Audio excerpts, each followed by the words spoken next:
We live in a world where our smartphones keep us connected 24/7, but the irony is that we've never felt more unappreciated and isolated.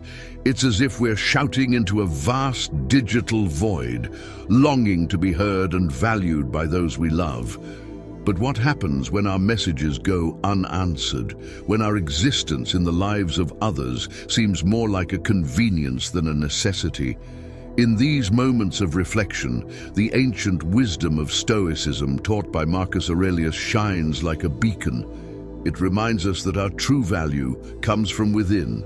But how can we integrate this timeless philosophy into our daily lives to genuinely increase our value in our relationships and interactions with others? This video will guide you through practical strategies consistent with Stoicism, without artifice or manipulation, to build relationships that reflect true authenticity and depth.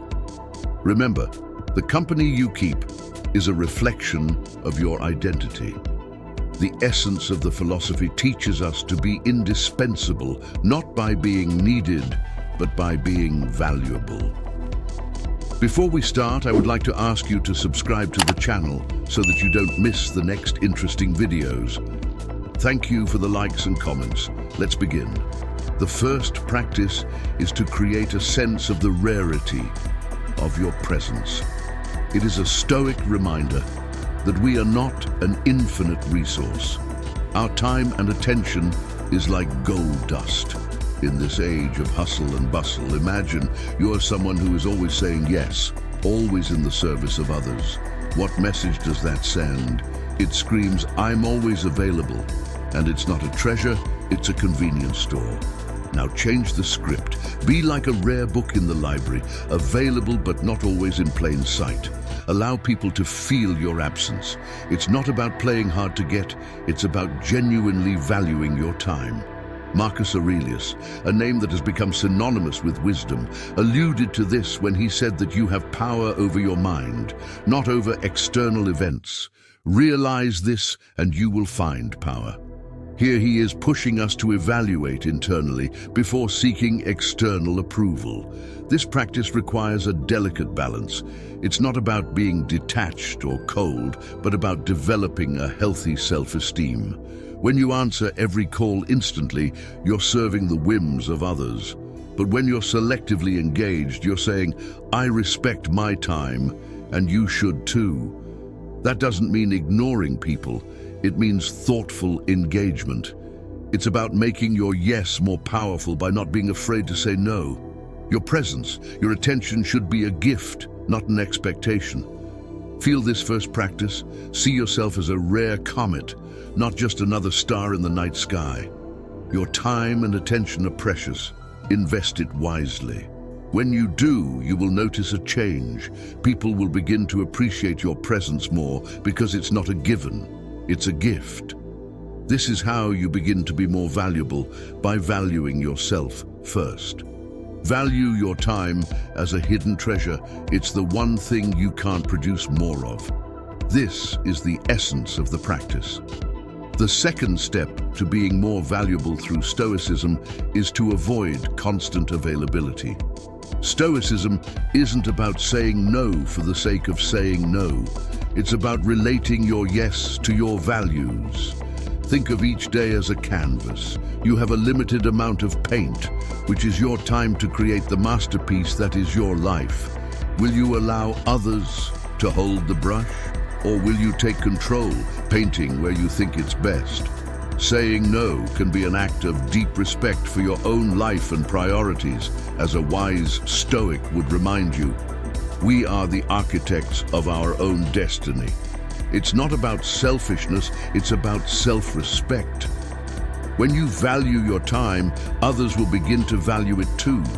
They will see that your yes is not given easily, and when it is given, it is a sign of true commitment and respect. This is the practice of balance. It's not about building walls, it's about setting boundaries. Think of these boundaries as the banks of a river that direct the flow of your time and energy, keeping it focused on what is truly important. By not always being available, you teach others to appreciate the moments they spend with you. You become a rare book in the library, sought after and appreciated.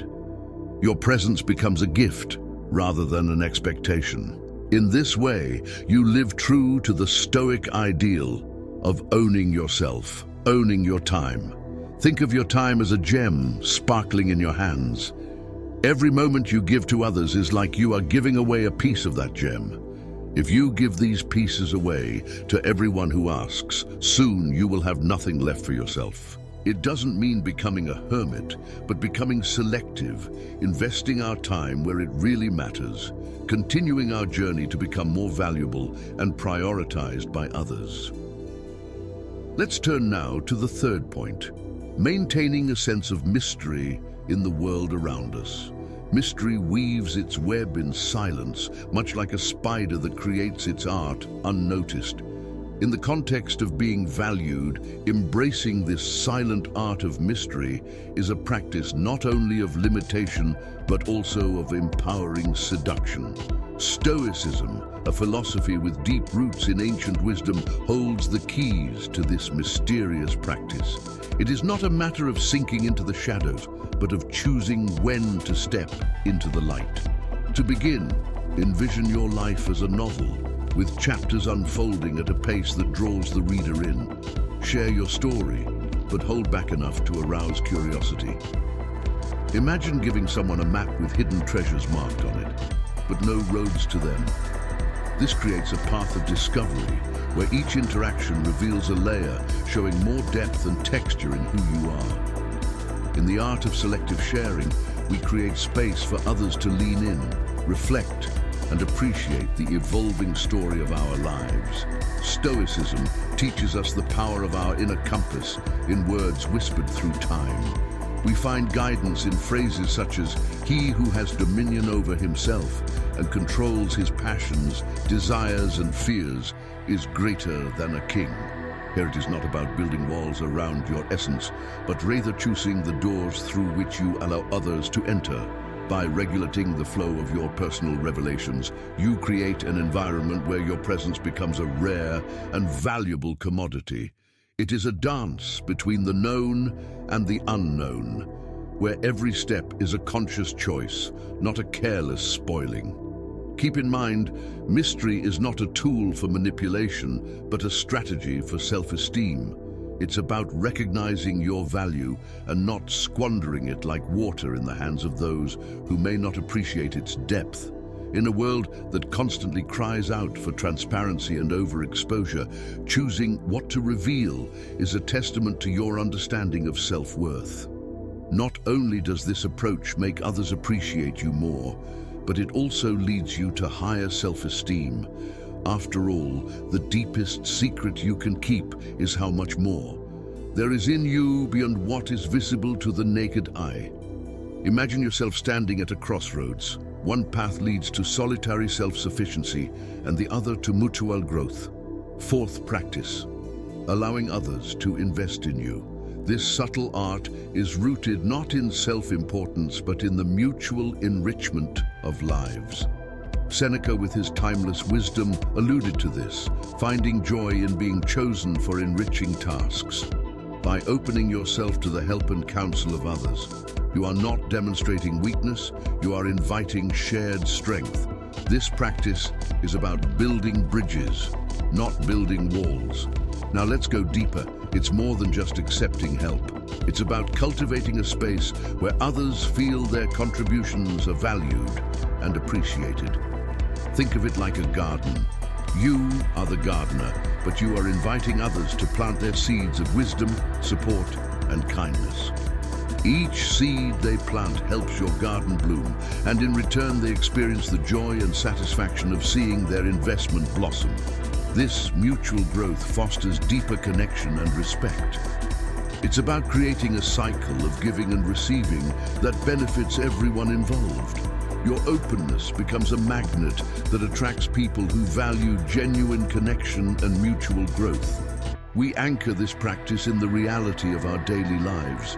It's in the simple moments of accepting a colleague's help on a project, recognizing a friend's advice, or simply being open to different perspectives. Each act of openness is a step towards a more connected and valued existence. You are not just a lone figure floating through life. You are part of a broad pattern woven from the threads of shared experiences and mutual support. As a modern Stoic, embrace this interdependence with grace and gratitude, and watch the world open its arms to you in return. Remember, in the words of Marcus Aurelius, what is good for the hive is good for the bee. Your growth and their investment are not only interconnected, they are the very essence of a valuable and meaningful life. Fifth point, prioritizing your needs is not selfishness, it is a necessity. Imagine being on an airplane and being told that in the event of falling oxygen masks, you need to put yours on first before helping others, right? This isn't just for air travel, it's a life principle. Stoicism, a philosophy that is as practical today as it was in antiquity, reflects this sentiment. Seneca, the Stoic philosopher, once said, "It is not he who is poor who has little, but he who desires more." This is not about hoarding resources, but recognizing that meeting one's own basic needs is the first step to becoming a source of strength for others. By prioritizing your needs, you are not turning your back on others, but building reserves, strength, and personal stability. Visualize your life as a garden. If you don't water and care for your plants first, how can you expect to share their beauty and shade with others? Your needs, whether for rest, personal growth, or emotional nourishment, are water and sunlight for your garden. By taking care of yourself, you ensure that you have the energy, patience, and resources to be present and support the people around you. It's not about isolation. It's about creating a balance where your well-being is not constantly being sacrificed. Acting on your priorities requires more than just recognition. It requires action, as Marcus Aurelius would advise. Another wise Stoic is, don't waste more time debating what a good person should be one. This means making tough decisions, setting boundaries, and saying no sometimes. It's not the easiest path, but it is the path that leads to true respect and self-esteem. By acting consistently in a way that aligns with your needs and values, you become a model of authenticity and integrity. People naturally gravitate toward those who are confident.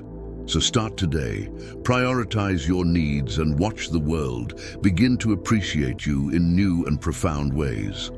Sixth key point, don't make others the center of your life. As we make our way through the maze of life, we often forget our inner compass, trusting others to guide our path. Other ships may be sailing alongside you, some may even try to steer your course, but the rudder remains firmly in your hands. This Stoic principle is echoed in the words of Seneca. We suffer more often in imagination than in reality. Make your decisions, set your goals, and value your opinions with the confidence of a captain challenging the seas. Now consider your time and energy as the most valuable currency you own. Would you spend it recklessly? By not making others the center of your life, you are wisely investing this currency. Participate in relationships and activities that enrich your soul and align with your values. It's about quality, not quantity. Your time is a gift. Share it with those who value your essence, not those who demand that you fit their mold. Learn to embrace the art of selective attention in a world buzzing with opinions and judgments. Learn to focus on what really matters, your growth, your world, and your path. This doesn't mean closing your eyes to the world, but choosing not to let it dictate your self-worth. The more you focus on perfecting your strengths and pursuing your passions, the less you will seek external approval. Remember that you are the sculptor of the statue of your life by choosing carefully, focusing on your inner voice and vision. By practicing these Stoic principles, you not only become more valuable to others, but most importantly, you cultivate a deep respect and love for yourself. This journey is not about ignoring others, but about finding your unique rhythm in the symphony of life. The final point is a tip that may surprise you. Stop starting all the conversations. Shifting your focus from talking to listening may be just the change you've been looking for. This practice, deeply rooted in Stoic philosophy, encourages not starting every conversation. Imagine the power of silence and the art of listening. It is not simply about remaining silent, but about giving others the space to express themselves. This change can transform how you connect with others and how you are perceived. Stoic wisdom, such as Epictetus, emphasizes the balance between our ears and our mouths. He subtly hinted, "We have 2 ears and 1 mouth, so that we can listen twice as much as we speak." It's not just an old saying, it's a powerful reminder in our over-communicated world. By not always being the first to speak, you create space for others. This space allows you to absorb, understand, and reflect, not just react. It's about embracing the power in silence and the wisdom in listening. Now think about the last time someone really listened to you. How did it make you feel? Valued, understood, perhaps even important. This is the gift you give to others by allowing them to start a conversation. It's a subtle but profound way to show respect and interest in what they have to say. By doing this, you are not only listening to the words, you are acknowledging their thoughts and feelings and building deeper and more meaningful connections. In today's accelerated world, where everyone is eager to speak, being the one who listens sets you apart. It shows maturity, patience, and a genuine interest in others. These qualities are rare and valuable. This doesn't mean you never express yourself, but it's a matter of choosing the right moments. When you speak up, your words will carry more weight because they come from a place of understanding and consideration. To practice this, start observing your interactions. Notice the urge to intervene and resist it. Instead, focus on what the other person is saying. Ask questions, show interest, and let the conversation flow naturally.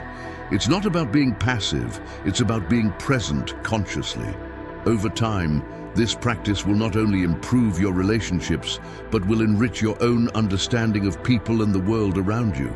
Remember, in moments of silence, wisdom often speaks louder.